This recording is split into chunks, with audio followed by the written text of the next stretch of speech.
કે આ વેણુનાદ દ્વારા 3 પ્રકારની સુધા ઠાકોરજી વહાવે છે: દેવ ભોગ્યા, ભગવદ ભોગ્યા અને સર્વા ભોગ્યા. અને અદ્ભુત એ સુધાનો જે ચર્ચાઓ કરવામાં આવી છે કે જે ઠાકોરજી વેણુનાદ કરે અને એનું નાદ ગોપીઓના કર્ણમાં પડે અને એ લીલાના સુધા અને એ સુધાના રસપાન કરી ગોપીઓ ગાય આ યુગલ ગીતાદી, અને ફરી એ કાનમાં જાય અને પછી રસ હૃદયારૂઢ થાય એવું આખું એક પ્રક્રિયા સુધા સ્થાપનની મહાપ્રભુજી અદ્ભુત રીતે બતાવી છે. તો ત્યાં વેણુધારી એટલે ઠાકોરજી સૌથી પહેલા પ્રસિદ્ધ. તમે બીજું કાંઈ ન કરો, ખાલી વેણુનું, ગાયનું અને મોરપીંછ આટલું જ દોરો ને તોય બધા આવીને કહી જાય કે આ કૃષ્ણનું ચિત્ર છે ને. ભલે ઠાકોરજી ચિત્ર્યાય ન હોય, દોર્યાય ન હોય, પણ આ 3 વસ્તુ હોય. એમ તો કહીએ ને કે 3 વગર કૃષ્ણ અધૂરો છે. હાથમાં વેણું, બાજુમાં ધેનું અને ચરણમાં રેણું. આ 3 ન હોય તો કૃષ્ણ અધૂરો લાગે. તો મમ પ્રભુ વેણુધારી, બીજા છે ચક્રધારી. ઠાકોરજી સુદર્શન ચક્રને ધારણ કરે છે અને એની પણ અનેક અનેક પ્રસંગો મહાભારત આદિની લીલામાં, આદિ ભાગવતજીની આ બધી લીલાઓમાં તો. અને ચક્રધારી પરમાત્મા એની પણ ઘણી બધી ચક્ર ધરે, બરોબર, પદ્મ ધર્યો જન તાપ નિવારણ. આપણે ત્યાં તો પદ સાહિત્યમાં પણ આ 4 આયુધ ભક્તોની રક્ષા માટે ઠાકોરજી ધારણ કરે છે. એમ તો એને આપણને થાય કે આપણે તો વ્રજેશને ભજીએ છીએ, તો પછી આ 4 આયુધોનું વ્રજમાં શું કામ? કારણ કે આપણે આપણા સ્વરૂપ જો પુષ્ટિ પુરુષોત્તમ કહીએ છીએ. મથુરાધીશ જુઓ, 4 આયુધ છે કે નહીં? દ્વારિકાધીશ જુઓ, 4 આયુધ છે કે નહીં? કલ્યાણરાયજી જુઓ. તમે એમ જોવા જાઓ તો આ બધા અમુક સ્વરૂપોમાં આયુધો. આપણને આ બધા રાસના સ્વરૂપો, તો આ રાસના સ્વરૂપમાં ભગવાનને હથિયારો લઈને ફરવાની શું જરૂર છે? આયુધ એટલે હથિયાર ને. આ રાસમાં ક્યાં યુદ્ધ કરવા જેવું છે?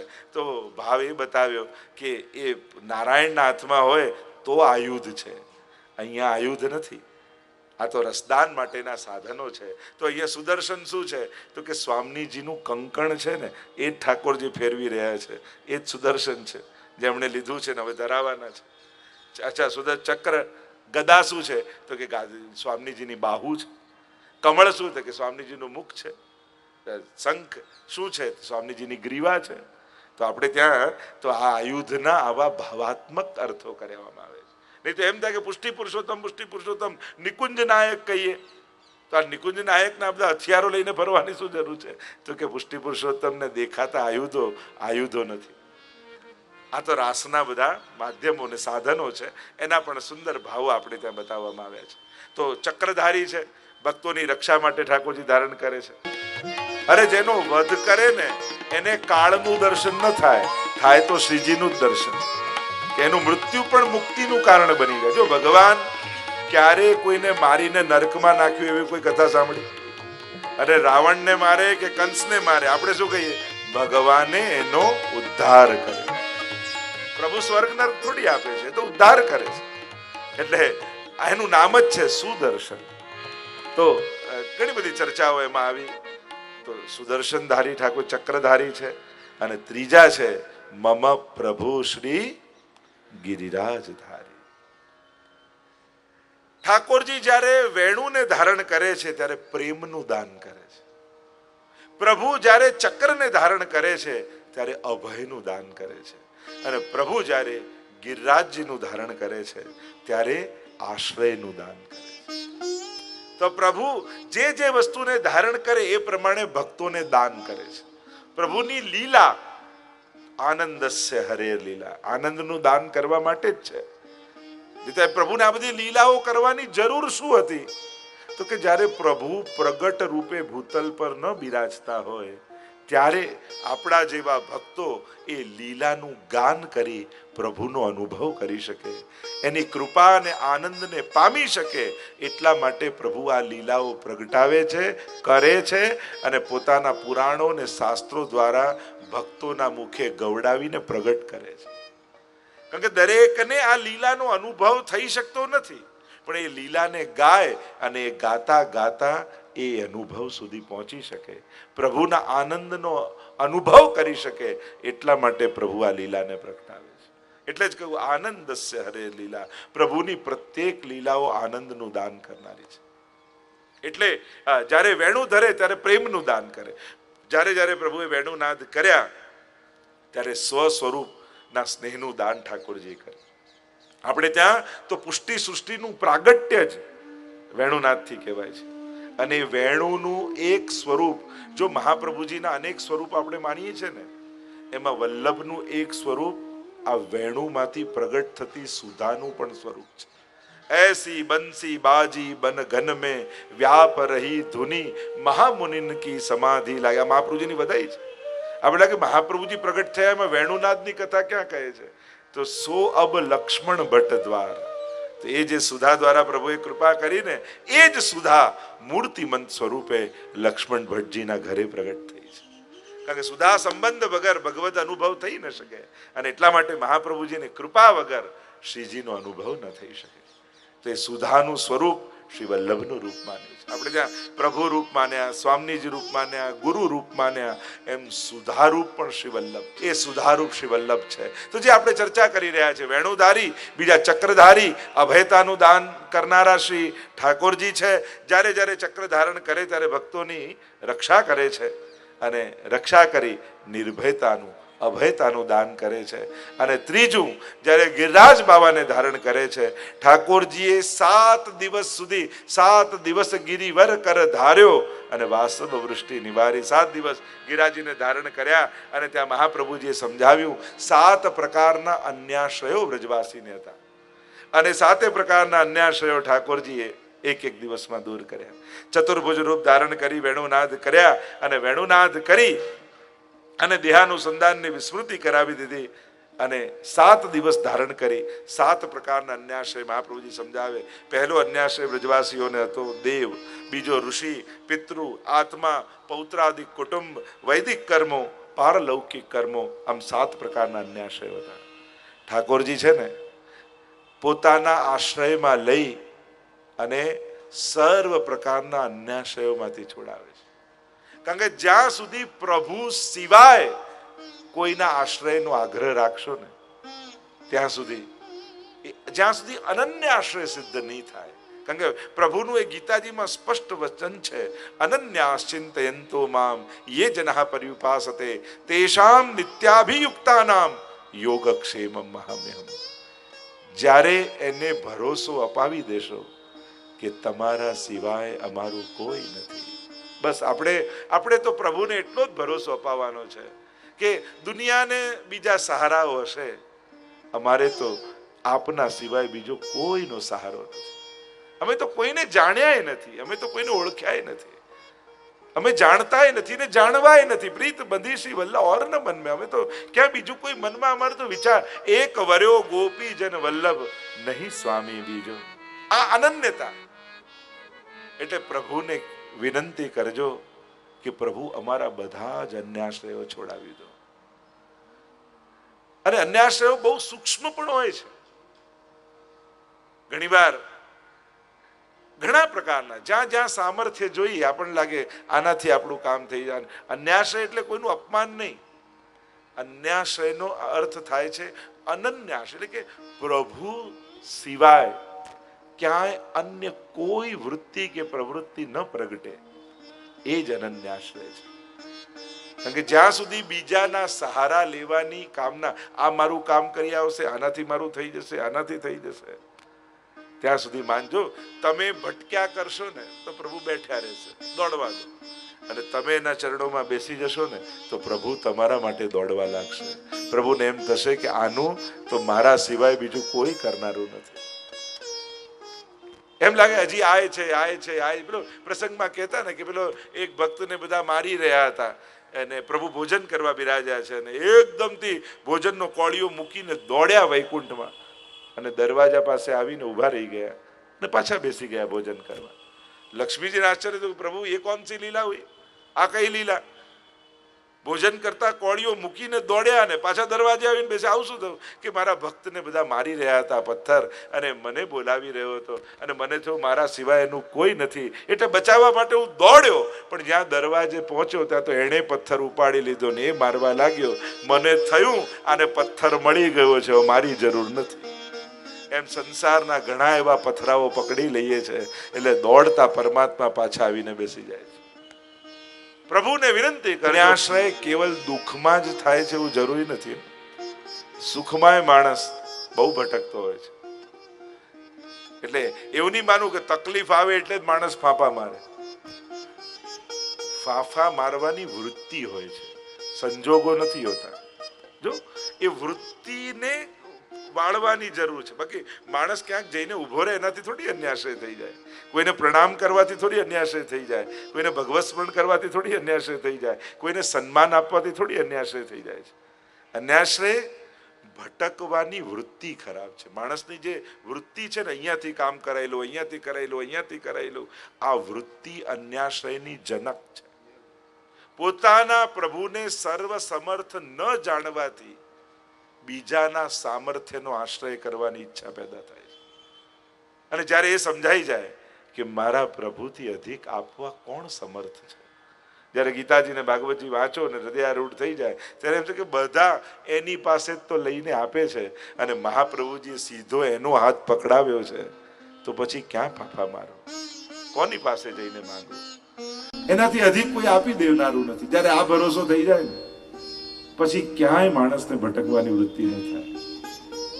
મૂળ વાત છે વૃત્તિને પ્રભુના ચરણોમાં લગાવવાની. તો આ 7 પ્રકારના અન્યાશ્રયો ઠાકોરજીએ જુદા જુદા પ્રકારથી દૂર કર્યા. અહીંયા જ્યારે ગિરિરાજ ધારણ કર્યા અને મહાપ્રભુજી સ્તુતિ કરતા કહ્યું, ભક્તા વિલાસા ચરિતાનુસારી. કેવા છે આ ગિરિરાજધારી જેને ગિરિરાજજીને ધારણ કર્યા છે, જેના શરણે બ્રજવાસીઓ આવ્યા છે. ભક્તોની અભિલાષા અનુસાર ચરિત્ર કરવા વાળા. અત્યાર સુધી તો આપણે એમ જ સાંભળ્યું હતું, બધું ભગવાનની ઈચ્છા પ્રમાણે થાય. આપણે તો એમ કહીએ ને, ના, આ પુષ્ટિ પુરુષોત્તમ તો જુદા જ છે, કંઈક ઊંધા જ છે. પૃથક શરણ માર્ગોપદેષ્ટા એવું મહાપ્રભુજીનું નામ છે. શરણ માર્ગ તો છે પણ પૃથક છે. આ પૃથક શું છે? દુનિયામાં જેના શરણે તમે ગયા એના કહ્યા પ્રમાણે તમારે ચાલવું પડે, પણ આ માર્ગ ઊંધો છે. જેના શરણે જાઓ છો એ તમારા કહ્યા પ્રમાણે ચાલે છે. આ જ પૃથક શરણ માર્ગોપદેશના છે કે તમે શરણાગત કરો, તમે બ્રહ્મ સંબંધ લો એટલે તમને એમ થાય હવે ઠાકોરજીથી બંધાઈ ગયા, તમે ના બંધાયા, તમે છૂટા થઈ ગયા ને એ તમારાથી બંધાઈ ગયો. શરણાગતિ જેની લીધી એ તમને આધીન થાય છે. તમે બ્રહ્મ સંબંધ લઈને શું કરો છો કે ઠાકોરજી પુષ્ટાવીને ઘરે પધરાવી લો છો.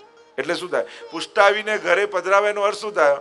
જે સર્વતંત્ર સ્વતંત્ર ઠાકોરજી હતો એ હવે તમને આધીન થઈને તમારા ઘરે આવી ગયો. સંપૂર્ણ આધીન કરીને બતાવ્યા ને. હવે જો શિયાળો આવે, હવે ઠંડી લાગે છે, ચલો ગરમ કપડા, એટલે પછી ગદ્દલ ને ઠંડી લાગવા માંડે. તમારો જેવો જેવો ઉષ્ણકાલ આવ્યો, હવે તો ગરમી યથા દેહે તથા દેવે. ચલો હવે તો વાઘાઈ નહીં ધરાવીએ તો ઠાકોરજી દેખો હરિ નંગમ નંગા. ઠાકોરજી એ રીતે બિરાજતા રહે. વાર્તા સાહિત્યમાં આવે છે, પરીક્ષા કરીને કઈ ધરાયું નહીં. આજે પણ સેવાના ક્રમમાં એ વાતને રાખવા માટે મોતીના અને આદિ કળીના અને એવા વસ્ત્રોને વાઘાને, કારણ કે સીધા ના ધરાવે એવું તો થાય નહીં, પણ એ દિવસે જે દિવસે આ લીલા થઈને પદ ગાયું તો ઠાકોરજીને એ રીતે ધરાવવામાં આવે. સેવા ક્રમમાં સેવાના રીતમાં એ રીતે લખ્યું હોય તો એ મર્યાદા બી રાખીને નવસ્ત્ર બી રાખ્યા. તો આપણે ત્યાં એ ભાવ, એટલે પૃથક શરણતા એ છે કે જેની શરણાગતિ લો છો એ તમારા શરણમાં આવી જાય છે, તમને આધીન એ થઈ જાય છે. તો ભક્તાભિલાષા ચરિતાનુસારી. ઠાકોરજીની ઈચ્છાઓ કઈ છે? આપણે ત્યાં સોડસ કહ્યું નિજેચ્છા કરીષ્યતિ, એની ઈચ્છા પ્રમાણે. એક અર્થ એમ થાય કે ઠાકોરજીની ઈચ્છા. આચાર્યોએ ટીકામાં એ અર્થ કર્યો કે નિજજનોની ઈચ્છા પ્રમાણે ઠાકોરજી કરશે.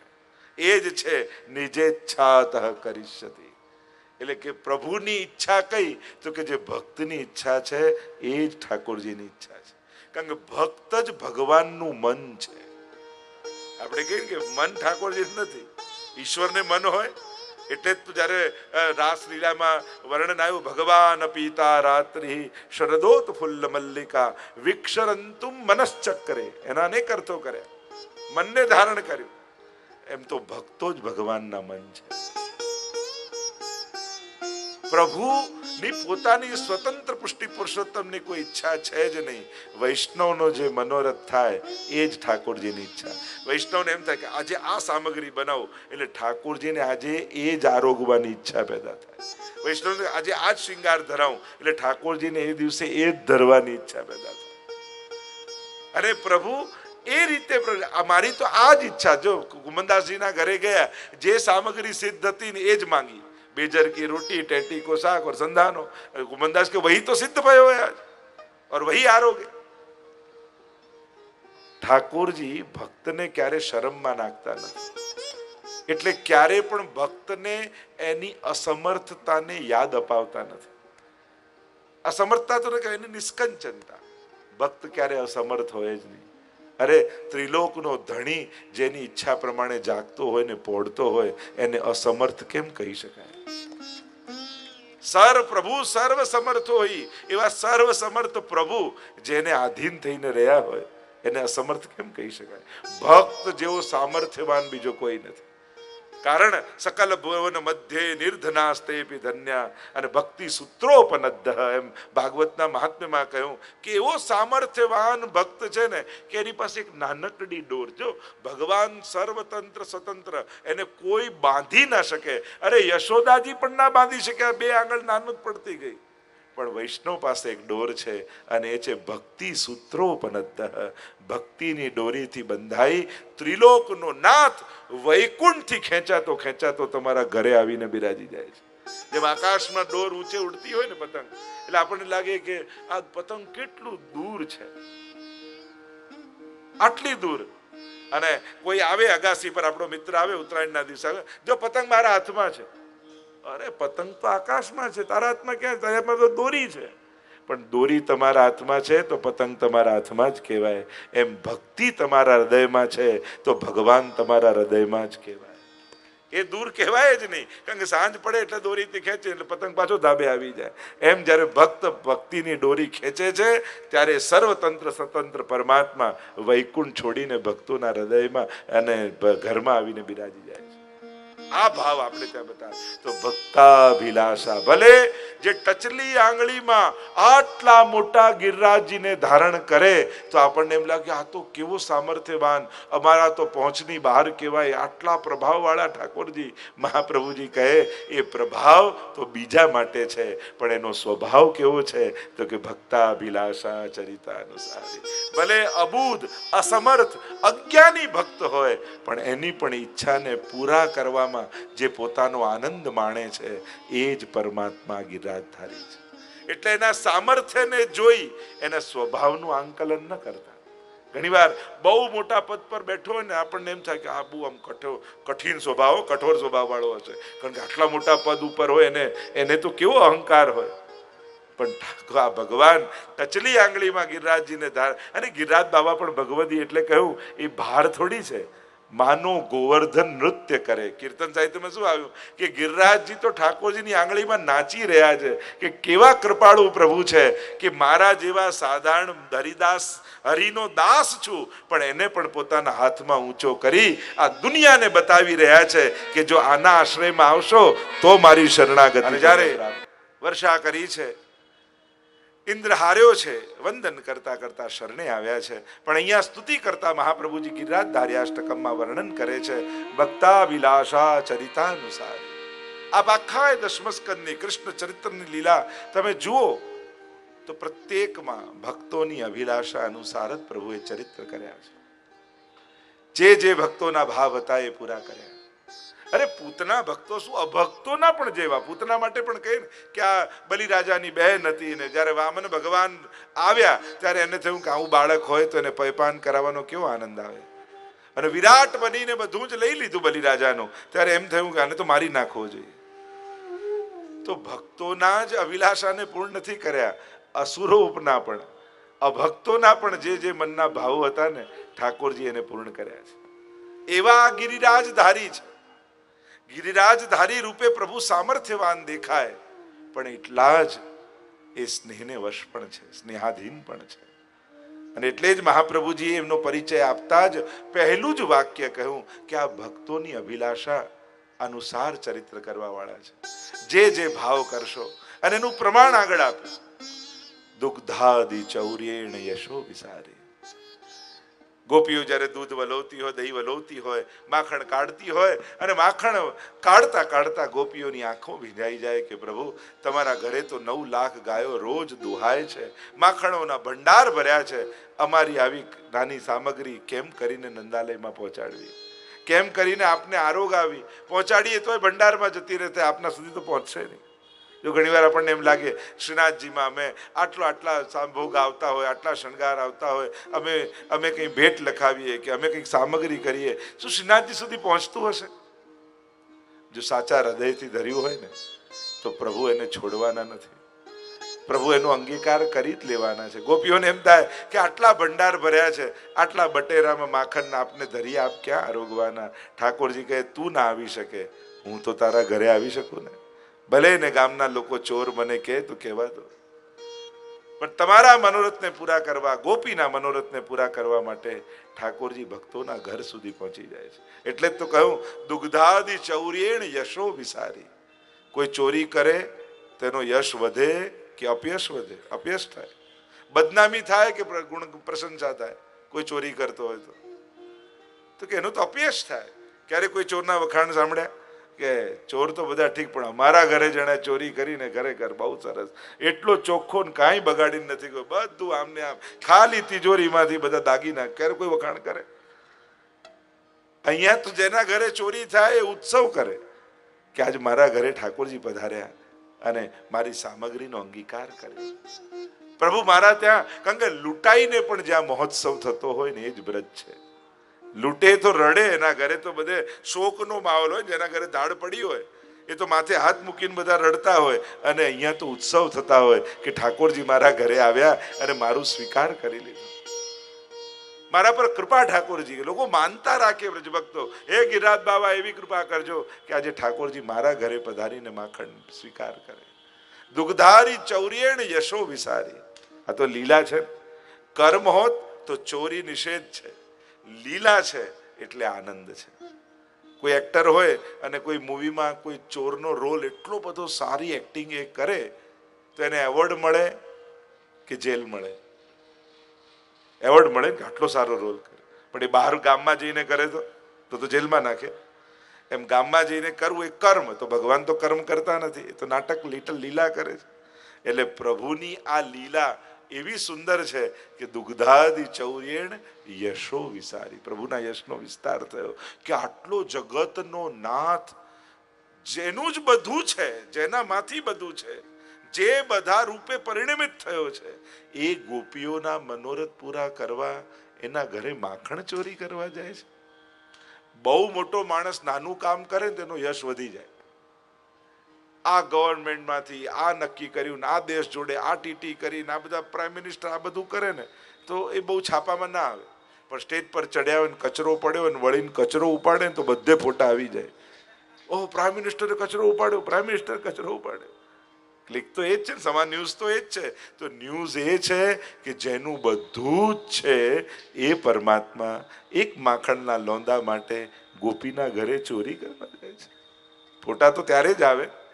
ભક્તો તો એનો જ યશ કહે કે અરે પ્રભુ કેવા કૃપાળુ, કેવી એમની લીલા અદ્ભુત કે જેને કોઈ વસ્તુની કમી નથી. બસ પણ ભક્તોના મનોરથો છે, એના ભાવને પૂરા કરવા છે. એટલે ચોર બનીને પણ ત્યાં પધારે છે તો એમાં પ્રભુનો અપયશ નથી થતો, એના યશનો વિસ્તાર થાય છે. કચરો ઉપાડે એમાં પ્રાઇમ મિનિસ્ટરનું અપયશ નથી થતો, એના યશનો વિસ્તાર થાય છે. કામ નાનું છે પણ એ નાનું કામ કરીને પણ એટલો બધો યશ વધે જે મોટા કામ કરીને ના થાય. એમ પ્રભુએ માટી ખાધી, માખણની ચોરી કરી, ગાયોને ચરાવી, ચીર હરણ કર્યા. આ બધા છે કાર્યો નાના. એ કોઈ મોટી, દરેક નાનું બાળક માટી ખાઈ જતું હોય, એમાં કોઈ આશ્ચર્યની વાત નથી. પણ ભગવાને માટી ખાધી, ભગવાને માખણ ચોરી કીધી. શેષ મહેશ ગણેશ દિનેશ સુરેશ જાય નિરંતર ધ્યાવે જાહી અનાદિ અખંડ અનંત છેદ વેદ સુવેદ બતાવે નારદ સે સુખ જાહી રટે પછી હાઈ તોરી પરી પાર ન પાવે તાહી અહિર કી છોરિયા છછિયા ભર છાછ પે નાચ નચાવે.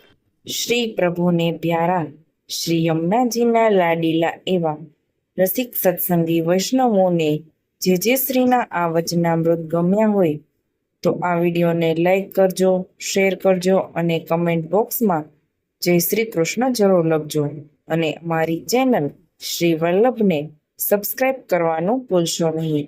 સર્વે વહાલા વૈષ્ણવોને ભાવથી જય શ્રી કૃષ્ણ.